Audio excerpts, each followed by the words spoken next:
हम उस तमीज से उसके पास बैठते हैं, हम इस तमीज से उसके पास बैठते हैं जैसे खुदा के चरणों में हम रात बैठते हैं। तो एक ही शख्स है जिसे अपना मानते हैं, वरना महफिलों में पैसे बचाते हैं। नजरें झुका के रखते हैं अदब उसकी खातिर, नजरें झुका के रखते हैं अदब उसकी खातिर। ये तो हमारी आंखों में कई रात बैठते हैं।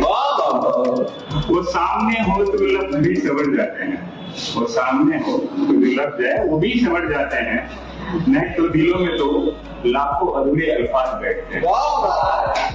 जिसे समझ लिया हमने मुकद्दर अपनी दुआओं का, जिसे समझ लिया हमने अपनी मुकद्दर दुआओं का, उसी के नाम पे हर रोज हम फरहाद बैठते हैं। एक शख्स है जिसके पास तालीम से हम बेआवाज बैठते हैं, वरना महफिलों में पैसे बचाते हैं।